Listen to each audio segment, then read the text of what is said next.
إن الحمد لله نحمده ونستعينه ونستغفره ونستهديه ونعوذ بالله من شرور أنفسنا ومن سيئات أعمالنا. من يهده الله فلا مضل له ومن يضلل فلا هادي له، وأشهد أن لا إله إلا الله وحده لا شريك له، وأشهد أن محمدا عبده ورسوله. أما بعد، فإن أصدق الحديث كتاب الله تعالى، وخير الهدي هدي محمد صلى الله عليه وسلم، وشر الأمور محدثاتها، وكل محدثة بدعة، وكل بدعة ضلالة، وكل ضلالة في النار. La nouvelle de la mort du prophète sallallahu alayhi wa sallam s'est répandue à Médine. Médine s'est obscurcie par cette douloureuse nouvelle.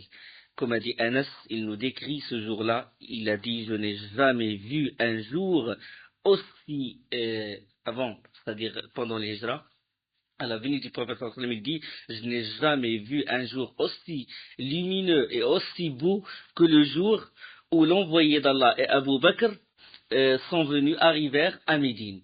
Et j'ai assisté à sa mort, et je n'ai jamais vu un jour aussi obscur et aussi laid que celui où l'envoyé d'Allah est mort. Hadith rapporté par Ahmed, Darimi et Al-Hakim.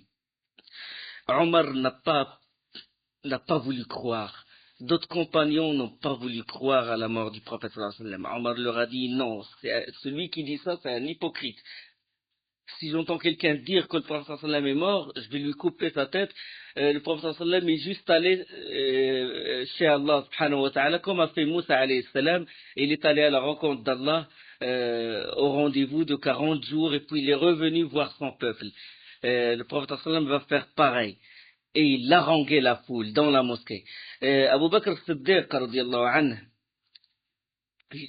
lui le seul qui était posé, qui a résisté, qui a montré beaucoup de courage durant cette période, il est sorti de la chambre d'Aïcha radiyallahu anha après avoir embrassé le front du prophète sallallahu alayhi wa sallam, et il demanda à Omar de se taire. Il lui dit: Omar, assis-toi, assis-toi. Et Omar n'arrête pas d'haranguer la foule. Puis après, Abu Bakr, radiyallahu anhu, il a pris la parole. Et puis tout le monde s'est dirigé vers Abu Bakr. Et puis Abu Bakr, il a dit la parole célèbre: celui qui adore Muhammad, Muhammad est mort. Et celui qui adore Allah, Allah est vivant. Allah est vivant. Puis il a récité le verset: Innaka mayyitun wa innahum mayyitun. Certes, tu mourras et ils mourront.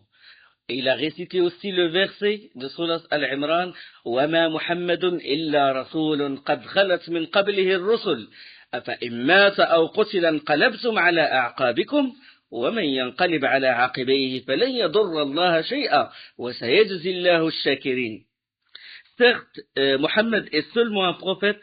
Allah dit dans Surat Al-Imran, le verset 144, Mohammed est seulement un prophète, des prophètes l'ont précédé. Si jamais il mourait ou venait à être tué, retourneriez-vous sur vos talons? Et celui qui retourne sur ses talons ne nuira en rien à Allah. Et Allah va rétribuer les reconnaissants. Quand Omar a entendu ça, il s'est senti vide. Et puis il n'a pas pu se tenir sur ses jambes. Et il s'affaissa par terre. Il dit: ce verset-là est dans le Coran, dans le livre d'Allah. Ibn Abbas radiyallahu anhu, il rapporte, il dit: c'est comme si les gens n'ont pas vu ce verset dans le Coran. C'est comme s'ils ne savaient pas qu'Allah avait auparavant révélé au prophète sallallahu alayhi wa sallam ce verset-là. Tellement ils étaient perdus, tellement ils étaient touchés par la mort du prophète sallallahu alayhi wa sallam, que ce verset-là n'a pas pu tomber c'est-à-dire dans sa mémoire, et seulement Abu Bakr, la vitesse, subhanallah, de l'audace, comment il a sorti ce verset-là. Parce que le fahm, la compréhension, le fait de sortir le verset ou la parole au moment qu'il convient, à l'endroit où il convient, c'est pas donné à tout le monde. Il y a des gens qui connaissent, ils ont beaucoup d'ilm, mais pour sortir l'argument qui convient à cet endroit, à ce temps-là, et qui est en harmonie avec le cœur de la personne qui est en face, ça, ce n'est pas donné à tout le monde. Et subhanallah, regardez, dans cette situation, il y a beaucoup de ceux, des scribes, de ceux qui ont écrit la révélation, et ils ont écrit ce verset-là, mais en ce moment, à la mort du prophète sallallahu alayhi wa sallam, personne n'a tenu, c'est-à-dire n'a été raffermi que Abu Bakr radiyallahu anhu. Et puis tout le monde commença à recueillir ce verset-là de Abu Bakr et commença à le répéter. Hadith rapporté par Al-Bukhari, 1241, par Imam Ahmed. Là, Ali radiyallahu anhu, il s'est retiré dans sa maison avec Zubair ibn al-Awwam. Et d'autres compagnons l'avaient accompagné. Et puis la plupart des Ansar, et surtout les Haussites, et aussi les Khazrajites, s'étaient réunis dans la grande salle de Saqifa, dans ce qu'on appelle Saqifa, grande salle, on appelle salle Saqifa Bani Sa'ida, la grande salle de Bani Sa'ida. C'est une salle qui appartenait à un clan qui s'appelle Bani Sa'ida. Et ils se sont réunis dans cette salle, et il y avait avec eux Sa'd ibn Ubada radiyallahu anhu. C'était lui le chef. C'était même le chef avant la venue de l'islam, c'était lui le chef des Ansar. Et Omar radiyallahu anhu, il se tourna vers Abu Bakr et il lui dit il faut qu'on aille voir nos frères parmi les Ansar pour voir ce qu'ils sont en train de faire. Et en chemin, ils rencontrèrent certaines Ansarites, des compagnons du prophète sallallahu alayhi wa sallam, et ils leur informèrent qu'ils sont en train de parler de qui va succéder au prophète sallallahu alayhi wa sallam, qui aura l'autorité après lui. Et ils ont conseillé à Abu Bakr et à Omar de ne pas leur parler carrément. Ils leur ont dit de décider, à vous de décider, puisque vous êtes les émigrants, les prioritaires, et ça veut dire ne les consultez même pas. Mais Omar, il a dit non, on va les voir et on va leur parler. Et alors, quand ils rentrèrent dans la Saqifa, dans la grande salle, Omar a vu Sa'd ibn Ubada entouré dans son manteau et étendu. Et il a dit aux compagnons, c'est qui cette personne? Ils ont dit Sa'd ibn Ubada. Il a dit, qu'est-ce qu'il a? Ils ont dit, il est souffrant, il est malade. Mais eux, c'était les Ansar, ils ont voulu que c'est Sa'd ibn Ubada qui soit le calife après le prophète sallallahu alayhi wa sallam, qui a l'autorité. Ils prirent place dans la salle, Abu Bakr et Omar et Ubayd ibn al-Jarrah. Abu Bakr était assis entre Omar et Ubayd ibn al-Jarrah, radiyallahu anhu. Et un auxiliaire qui est l'orateur du groupe, l'orateur des Ansar, se leva et entama un discours. Il loua, il a dit Alhamdulillah, wa salatu wa salam ala rasulillah et tout, il loua Allah, il multiplia les louanges. Et puis il dit, il commence ainsi, il dit, nous sommes les Ansarullah, ça veut dire les auxiliaires d'Allah, et nous sommes la force combattante de l'islam.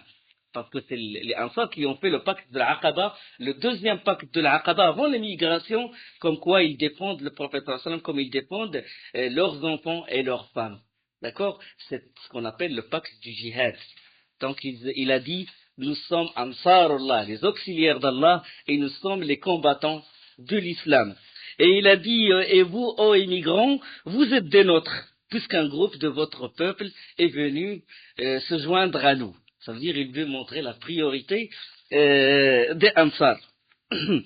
Et puis, il loua quand même, il remercia les émigrants, les muhajirines, mais il dit, voilà qu'un groupe d'entre vous est venu nous écarter, est venu nous retirer de cette affaire. Ça veut dire l'autorité, la khilafa.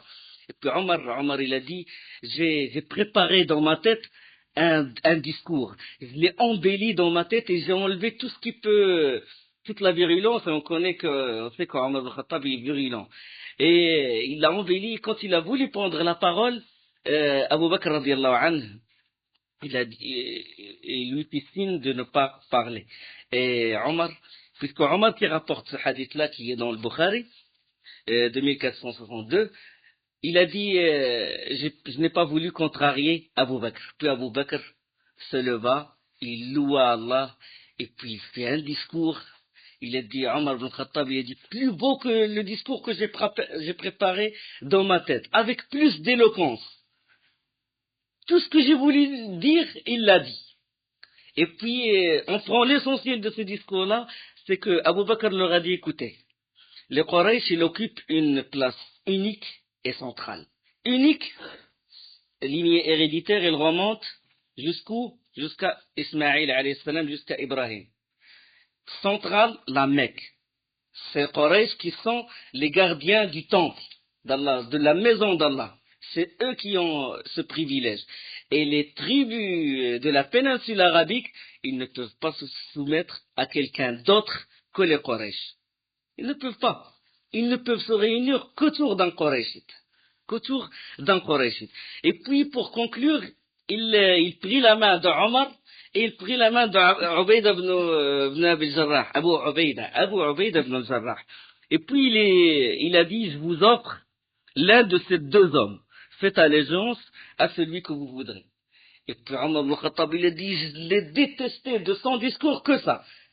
Il me choisit, moi. Jamais, il a dit, si on me donne le choix, dans le hadith qui est rapporté par Bukhari, il dit, si on me donne le choix, c'est-à-dire, j'accepte qu'on me coupe la tête que de prévaloir ou d'avoir l'autorité sur un peuple dont fait partie Abu Bakr. Et il n'a pas aimé ça. Et puis, certains ansars dirent, on choisit parmi nous un émir et parmi vous un émir. Et puis les voix se levèrent et puis Omar ibn Khattab intervint et il a dit, c'est Abu Bakr qui est prioritaire. Il a dit, écoutez, l'envoyé d'Allah a ordonné à qui de diriger la prière? Moro Abu Bakr falyusalli bin nas. Quand le prophète sallallahu alayhi wa sallam, il a voulu se lever pour diriger la prière et qu'il s'est évanoui 3 fois, il a dit, demandez à Abu Bakr de diriger la prière. Alors, qui peut faire le pas sur Abu Bakr? Qui peut diriger la prière et qui peut être l'imam sur Abu Bakr? Alors que l'envoyé d'Allah l'a recommandé, il l'a choisi comme notre imam. Tout le monde, la foule, les Ansar, les Muhajirin, ils ont dit, on choisit ce que le prophète sallallahu alayhi wa sallam a choisi pour nous comme imam, on le choisit comme grand imam. Hein? Il était notre imam dans Salat, il va être notre imam dans l'ensemble, ça veut dire la grande imam. Et là, il a dit, quand Omar ibn Khattab a dit, s'il en est ainsi, qui peut faire imam? Et alors que Abu Bakr est derrière lui, ils ont dit, Allah le plaise, on le choisit. Abu Bakr radiallahu anhu. Et puis Omar prit la main de Abu Bakr, il fit le pacte d'allégeance, et puis Abu Ubayda, il se leva, il fit le pacte d'allégeance, et puis les immigrants, l'Ansar, ils commencèrent à se précipiter, à encercler Abu Bakr, et à se précipiter au point de piétiner Saad ibn Ubayda. Au point de le piétiner. Radiallahu anhu. Et puis le lendemain, Abu Bakr radiallahu anhu se tenait sur le minbar. Omar se leva et s'adressa aux fidèles et puis il leur demanda de faire allégeance là, parce que dans la salle il n'y avait pas beaucoup c'est une grande salle mais il n'y avait pas beaucoup d'immigrants, il n'y avait pas beaucoup d'Ansar. Mais là dans la mosquée du prophète sallallahu alayhi wa sallam, sur le minbar, Omar ibn Khattab radiallahu anhu, il a demandé aux fidèles de faire pacte d'allégeance à Abu Bakr. Et il évoqua les mérites de Abu Bakr. Il a dit Sahib Rasulillah, le compagnon. Parce que le seul, dans tout le Coran, le seul qui porte qui a ce privilège d'être le compagnon du prophète sallallahu alayhi wa sallam, dans le Coran, c'est Abu Bakr. Hein? Il dit Yaqulu li sahibihi, quand il dit à son compagnon. Allah, il révèle le prophète sallallahu alayhi wa sallam et il juge qu'Abu Bakr, il est le compagnon. D'accord? Donc, par le Coran. Il a dit Sahib Rasulillah. Thani Yasnaini idhuma fil ghar. Le deuxième des deux, quand ils étaient dans la caverne de Thor. Et alors là, Abu Bakr, radiallahu anhu, il a loué Allah, il a remercié Allah, et puis il s'adressa aux fidèles. en ces termes. Il dit aux gens, j'ai reçu l'autorité sur vous et je ne suis pas le meilleur d'entre vous. Radiallahu anhu. Il a dit, mais il est le meilleur. Il a dit, je ne suis pas le meilleur d'entre vous. Il a dit, si j'agis bien, aidez-moi. Si j'agis en mal, corrigez-moi. As-sidqu amana. La véridicité, c'est un dépôt. Wal-kadhibu khiyana. Et le mensonge, c'est de la traîtrise. Wad-da'ifu minkum qawiyyun 'indi. Le plus faible d'entre vous, parmi vous, avec moi il est fort. Jusqu'à ce que je lui rende son droit. Jusqu'à faire respecter son droit. Wal-qawiyyu fikum da'ifun 'indi. Et le plus fort d'entre vous, il est faible quand il est à côté de moi. Jusqu'à ce que je lui arrache ses droits. Quelle justice. Quelle justice. Radiallahu anhu. Il a dit, quand il dit ça, il dit, Inch'Allah, si Allah le veut. Et il a dit, radiallahu anhu, obéissez-moi aussi bien, aussi longtemps que j'obéis Allah et son envoyé. Obéissez-moi. Il a dit, s'il m'arrive, ou s'il m'arrivait de désobéir à Allah et à son envoyé, vous ne me devez pas d'obéissance. Et puis il a dit, Qumu ila salatikum yarhamukumullah, relevez pour faire la prière, qu'Allah vous soit miséricordieux. Hadith rapporté par Abdul Razzaq et par Ibn Ishaq, Ibn Sa'd, Tabari, avec un bon isnad. Dans un autre hadith rapporté par l'imam al-Hakim et al-Bayhaqi, Zayd ibn Thabit, radiyallahu anhu, Zayd ibn Thabit, il dit, l'envoyé d'Allah fait partie des émigrants. Et nous sommes les Ansar, les auxiliaires. Et il a dit que, puisque le prophète sallallahu alayhi wa sallam fait partie des muhajirin, des immigrants, de même l'imam doit faire partie des muhajirin. Et comme nous étions Ansar Rasulillah sallallahu alayhi wa sallam, les auxiliaires du prophète sallallahu alayhi wa sallam, nous serons les auxiliaires du successeur du prophète sallallahu alayhi wa sallam. Et puis il prit la main d'Abou Bakr, il fit le pacte d'allégeance avec lui. Et quand Abou Bakr monta sur le manbar, il dévisagea les fidèles et il dit, où est Ali? Et là, certains ansars se levèrent et le ramenèrent Ali radiallahu anhu. Et puis Abou Bakr lui dit, fils de l'oncle de l'envoyé d'Allah et le mari de sa fille, est-ce que tu as l'intention de casser la jama'a des musulmans, ça veut dire de casser le groupe des musulmans, casser le bâton, ça veut dire la force des musulmans? Et Ali radiallahu anhu, il répondit, il dit, pas de récrimination, ou pas de répit, ou pas de ressentiment contre toi, au calife de l'envoyé d'Allah. Et il se leva et fit le pacte d'allégeance à Abu Bakr. Ali, il a fait le pacte d'allégeance à Abu Bakr. Le hadith, il est sahih, il est rapporté par le Hakim et le Bayhaqi. D'accord? Et de même, il a demandé qu'on ramène Zubayr ibn al-Awwam, il a tenu les mêmes propos et il a fait le pacte d'allégeance à Abu Bakr. Donc ça, c'est une version authentique, comme quoi Ali, il a fait le pacte d'allégeance à Abu Bakr. Mais il y a un autre texte que je vais lire après, qui est rapporté par l'imam al-Bukhari. Est-ce que Ali a fait le pacte 6 mois plus tard ou avant? De toute façon, ça c'est un texte authentique qui montre comme quoi Ali a fait le pacte d'allégeance, et l'autre aussi, qui est rapporté par al-Bukhari. Et al-Bayhaqi, rahimahullah, qui rapporte ce hadith, il rapporte que Abu Ali al-Hafid a dit, j'ai entendu Muhammad ibn Ishaq, là il rapporte d'un autre cheikh, Muhammad ibn Ishaq ibn Khuzayma, dire Muslim ibn al-Hajjaj, le grand Muslim, celui qui a écrit l'authentique, le deuxième authentique, Sahihain, Bukhari ou Muslim ibn al-Hajjaj, m'interrogeait à propos de ce hadith. Hada Muhammad ibn Ishaq ibn Khuzayma, Muslim, il lui posa la question sur ce hadith-là. Il lui dit, et Ibn Khuzayma, Muhammad ibn Ishaq ibn Khuzayma, a écrit ce hadith-là dans un feuillet, dans un document, et puis il l'a lu devant Muslim. Et Muslim a dit, ce hadith-là vaut une chamelle. Ça veut dire une fortune. Hein? Et Muhammad ibn Ishaq, il lui dit, ce hadith-là, il vaut plus que ça.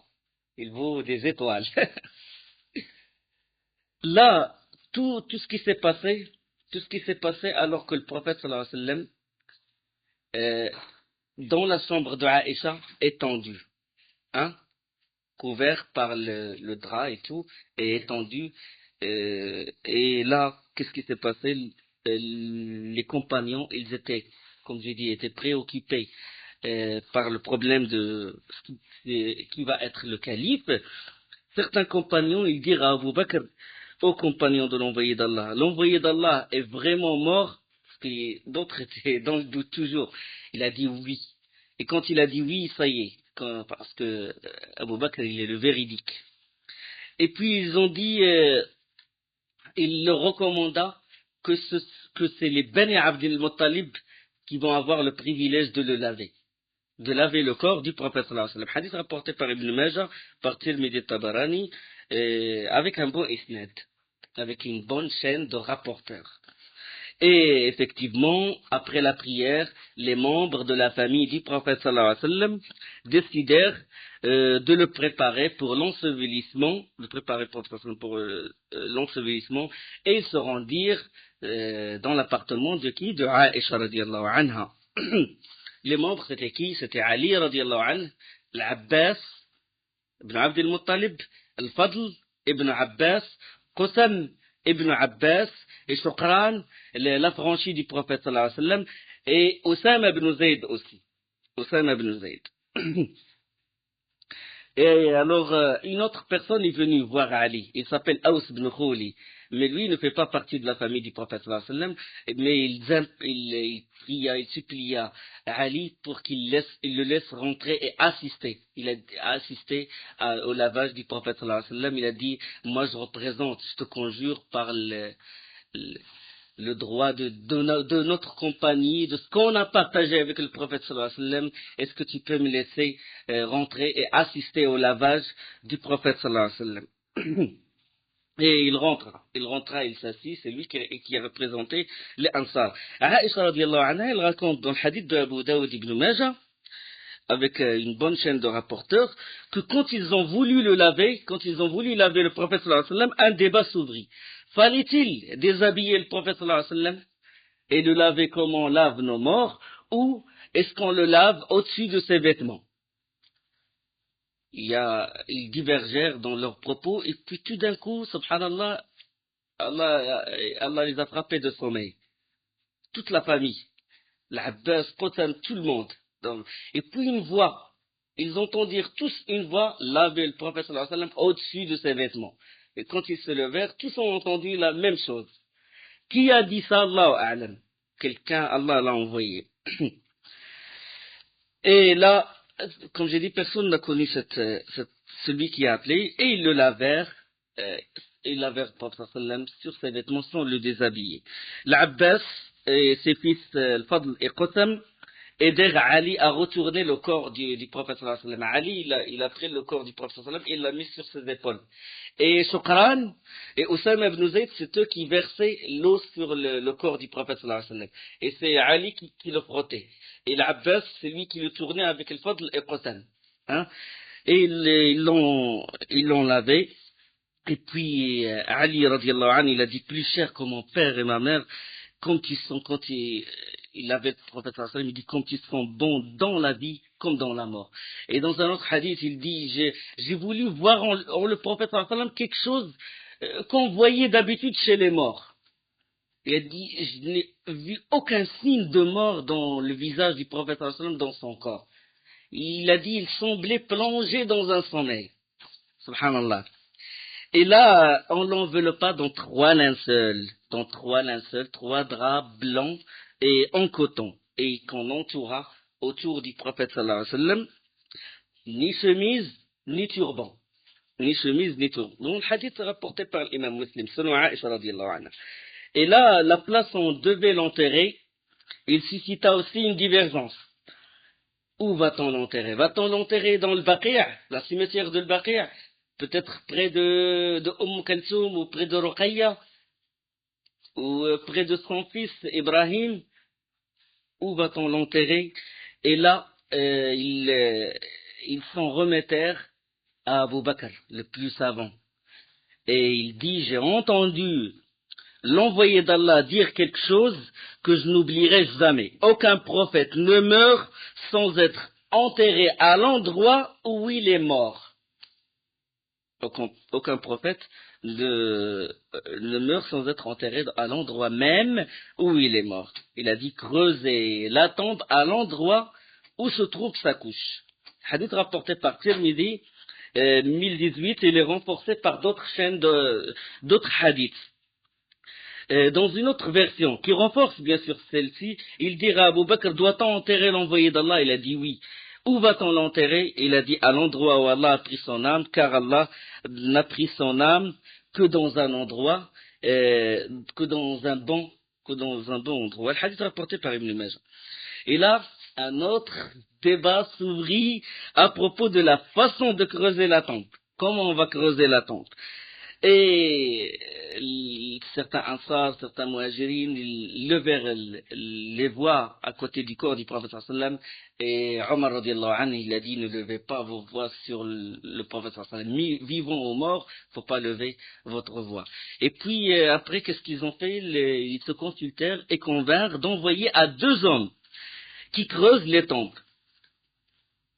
2 hommes qui creusent les tombes. L'un d'eux, il fait ce qu'on appelle l'ahd. L'ahd, ça veut dire creuser comme ça, verticalement, et puis creuser en horizontal, comme ça, ce qu'on appelle l'ahd.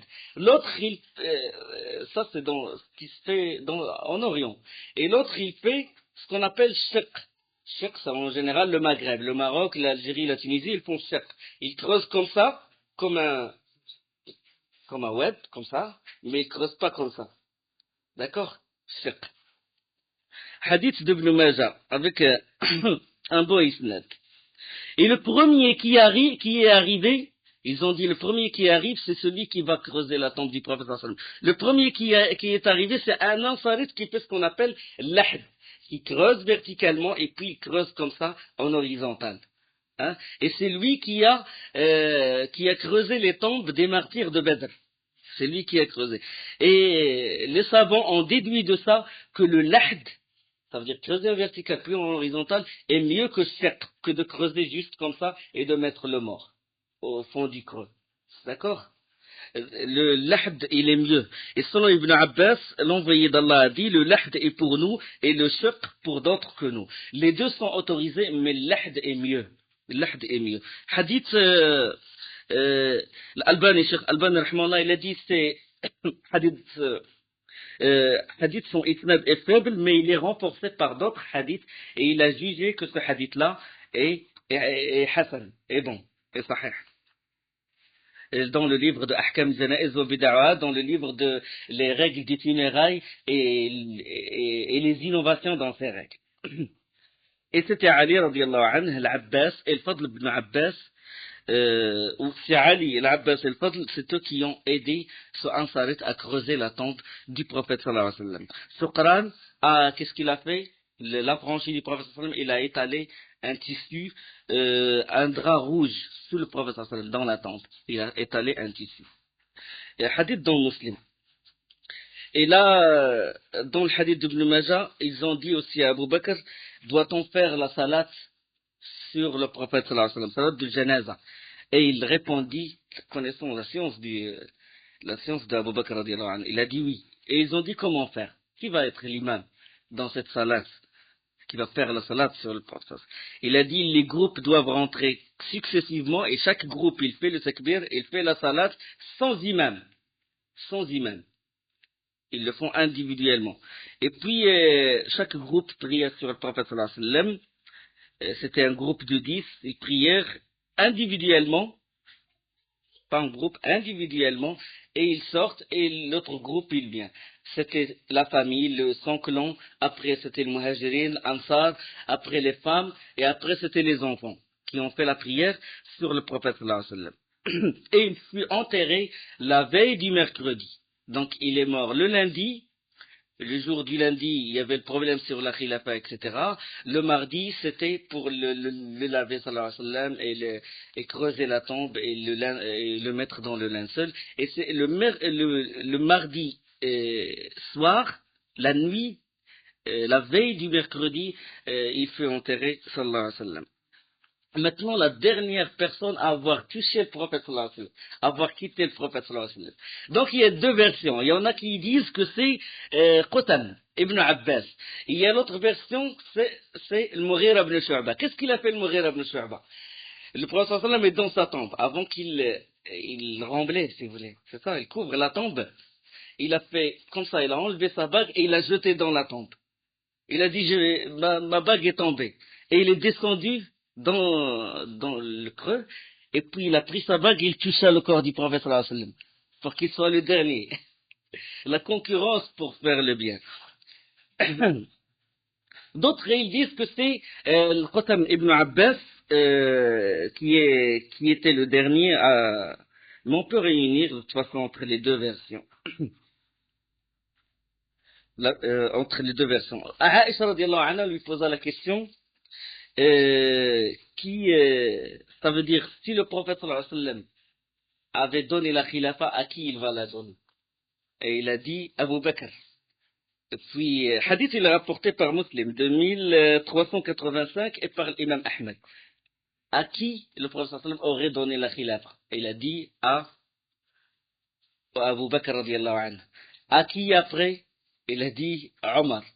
Et le troisième, c'était qui? Il a dit Abu Ubaida ibn Jarrah radiallahu anhu.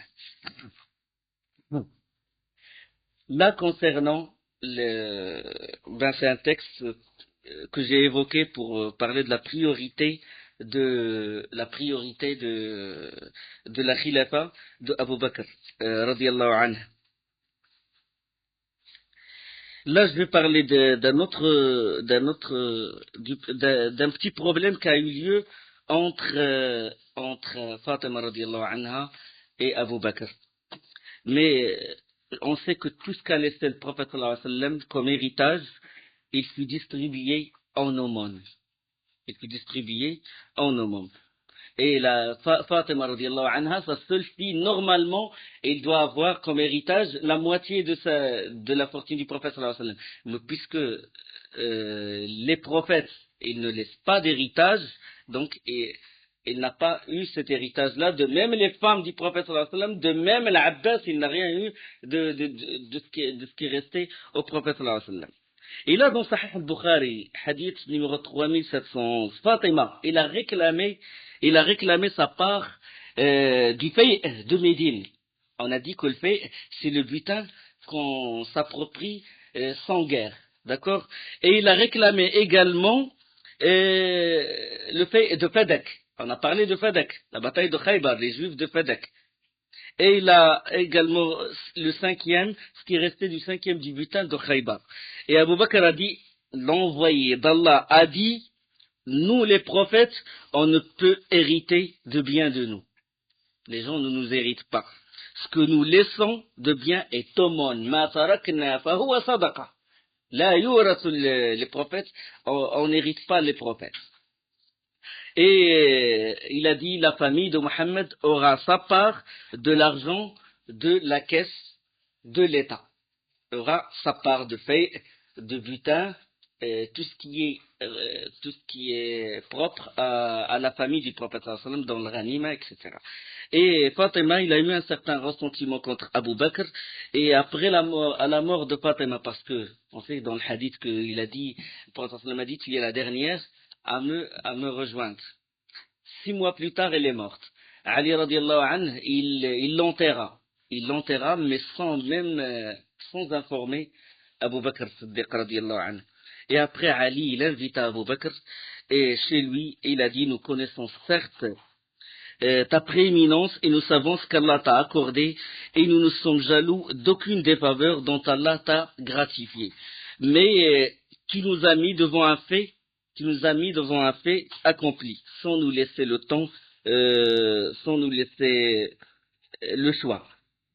Ça veut dire qu'ils étaient très occupés et tout, et qu'Abu Bakr, mais ça veut dire que la situation, il exige qu'il y ait un calife directement après la mort du prophète sallallahu alayhi wa sallam. Il n'y a pas de temps d'attente. Et alors là, il a dit, il a dit qu'il ne nous a pas laissé de soi, alors que nous pensions, puisque nous faisions partie de la famille du prophète, sallallahu alayhi wa sallam, que nous avons un certain privilège. Et puis, à cet instant, les yeux d'Abu Bakr, ils se remplirent de larmes, et il dit, par celui entre les mains, duquel repose mon âme, je souhaite bien plus être en harmonie avec la famille, avec la parenté de l'envoyé d'Allah, plutôt que d'être en harmonie avec ma famille à moi. Et puis, Ali radiallahu anhu, et il dit également ce qui s'est passé à propos de l'héritage, je n'ai pas dévié de la vérité. C'est ça la vérité. C'était ça. C'était qu'on ne doit pas hériter les prophètes. Et alors, Ali radiallahu anhu, il lui a dit rendez-vous ce soir pour le pacte d'allégeance. Rendez-vous ce soir pour le pacte d'allégeance. Donc c'est ça, quand j'ai évoqué cette version qui est rapportée par le Bukhari et celle qui est rapportée par le Hakim, vu ma faiblesse dans la science, je n'ai pas réussi à réunir entre les deux versions. Je les ai évoquées comme ça. La version qui est rapportée par le Hakim, c'est une preuve comme quoi Ali, il a fait le pacte d'allégeance à Abu Bakr, et cette version qui est rapportée par le Bukhari, c'est une autre preuve mais 6 mois plus tard. Mais je sais pas, je n'ai pas réussi à faire la réunion entre les deux versions. Il faut consulter les savants pour ça. Et donc, la preuve aussi, certaines, ils s'accrochent sur une chose, ils disent que peut-être ils se basent sur un verset du Coran comme quoi on peut hériter les prophètes. Ceux qui veulent faire douter les gens sur l'équité, sur la priorité d'Abu Bakr, ils disent écoutez, il y a un verset du Coran qui nous dit wa warisa Sulayman Daoud. Et Sulayman a hérité de داود وورث سليمان داود وقال يا أيها الناس علمنا منطق الطير وأوتينا من كل شيء إن هذا لهو الفضل المبين.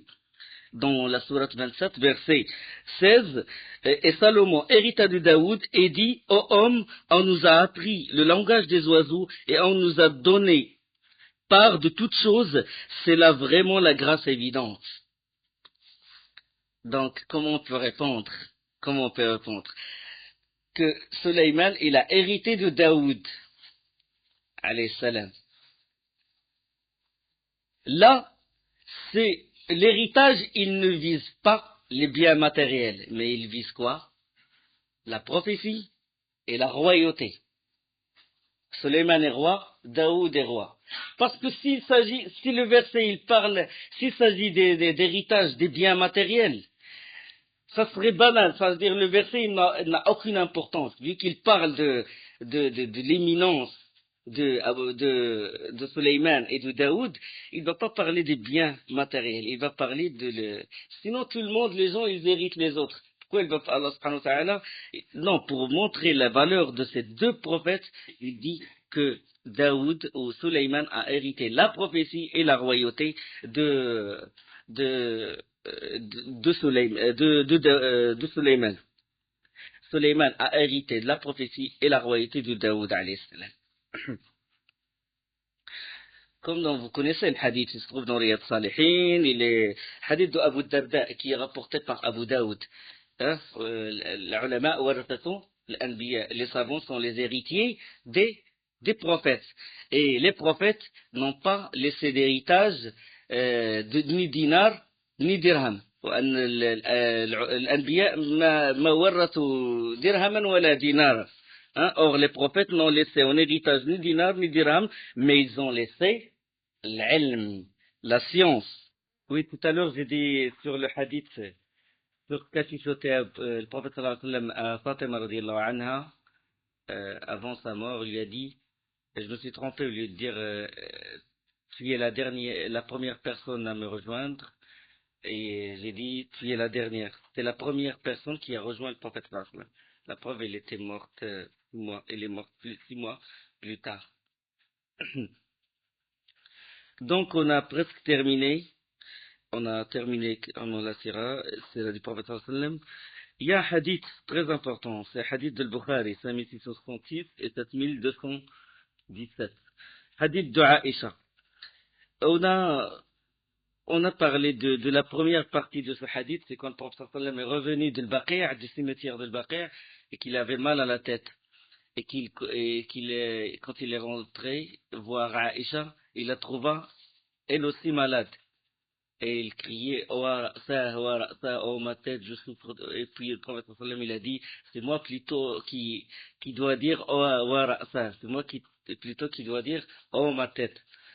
Hein? Qu'as-tu à perdre si tu mourras avant moi et que c'est moi qui va s'occuper de te couvrir de te laver, de te couvrir dans un linceul et de t'enterrer, hein? Et puis Aïcha radiallahu anha, il a dit, j'ai l'impression que quand tu vas m'enterrer, tu vas rentrer dans ma chambre et tu vas ramener une autre épouse. Et là, la suite de hadith, il y a une partie du hadith où le prophète sallallahu alayhi wa sallam, il a dit, pour la consoler davantage, il a dit, invite Abu Bakr et ton frère pour que je leur écrive un document, parce que j'ai peur qu'un ambitieux aspire la gloire, ou que quelqu'un dit, c'est moi qui en ai digne. C'est moi qui en ai digne. Ça peut être entre parenthèses, c'est moi qui en ai digne. Pour Allah et les croyants, il n'en sera pas ainsi, sauf s'il s'agit de Abu Bakr. Hein? Et c'est pour ça que Ibn Hazm, rahimahullah, il a dit que la khilafat d'Abu Bakr est textuelle. Ça veut dire il y a un texte. Mais, enfin, il a contredit la majorité des savants là-dessus. Donc, ce hadith-là, il va aussi. Dans un autre hadith rapporté par Al-Bukhari 3659 et 7220 et par l'imam Muslim, une femme est venue voir le prophète sallallahu alayhi wa sallam. Il est venu le voir pour lui poser des questions. Et puis, le prophète sallallahu alayhi wa sallam lui a dit, reviens plus tard. Et la femme a dit au prophète sallallahu alayhi wa sallam, et si jamais je reviens et que je ne te retrouve pas, qu'est-ce que je vais faire?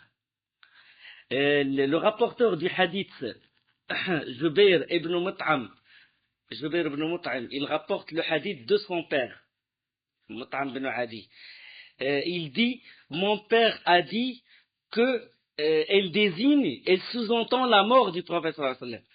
Parce que le rapporteur du hadith, il est le plus connaisseur du hadith. Hein? Celui qui rapporte, il est plus connaisseur. Entre nous et eux, 14 siècles. 14 siècles, il faut purifier tous les 14 siècles des ambiguïtés, des innovations, de toutes les tâches pour puiser de la source pure.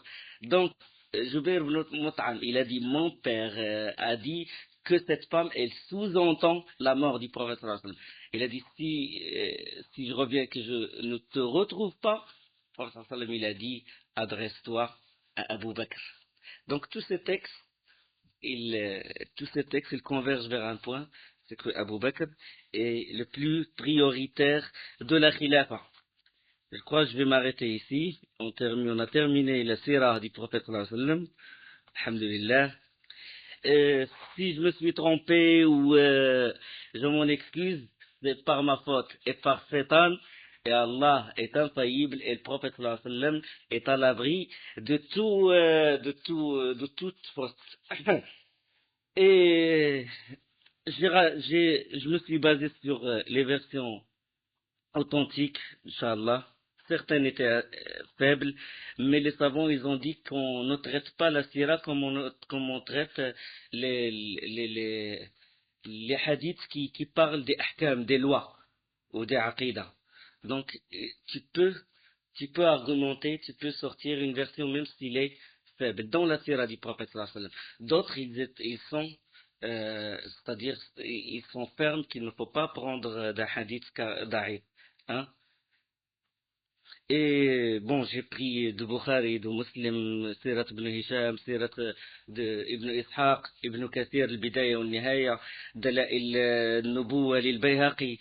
J'ai pris Rahiq al-Makhtoum de Mubarak Fori. J'ai pris certaines versions de Fiqh al-Sira de Al-Ghazali, parce que je veux vérifier l'authenticité, parce que c'est Cheikh Al-Albani qui l'a corrigé.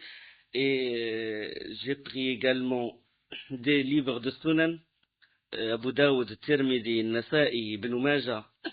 J'ai pris d'autres versions, et je me suis basé sur les rapporteurs qui sont sur Tabari également, mais Tabari, il faut se méfier. faut se méfier parce qu'il a rapporté 300 versions, 300 histoires de Abu Mikhnaf, et Abu Mikhnaf, il est touché par le chiisme. Donc certains rapporteurs, même dans Sirat ibn Hisham, même dans le Bidaya au Nihaya, les rapporteurs de ces hadiths-là, il faut se méfier d'eux. Il faut se baser sur les savants, ils disent telle personne, tu prends sa version, telle personne, tu ne prends pas. Par exemple, Ibn Hisham, dans Sirat ibn Hisham, il rapporte lui-même, il se base sur le Waqidi, il se base sur Abu Mikhnaf, il se base sur Hisham al-Kalbi. Tous ces rapporteurs-là, les savants, ils ont dit, méfiez-vous. Quand il s'agit de versions de telle personne, de telle personne, de telle personne, ils connaissent ce qu'on appelle Jarh wa Ta'dil, ils connaissent la biographie de la personne, ils savent est-ce qu'il est touché par telle tendance ou telle tendance, prenez de lui, ne prenez pas de lui. D'accord?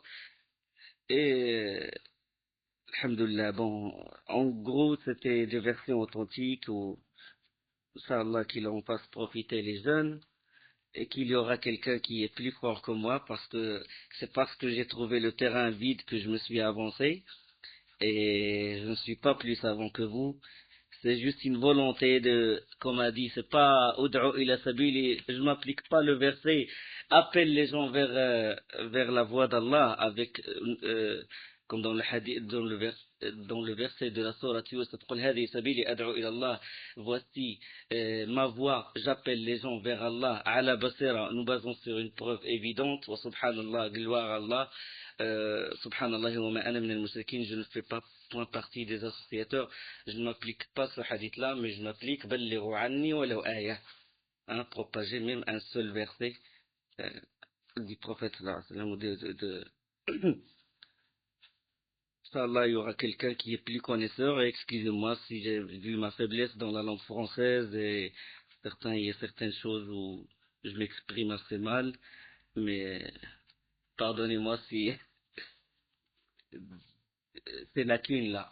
Oh, subhanakallah, bihamdik, shadu la ilaha illa ant, astaghfiruka wa atubu ilayk.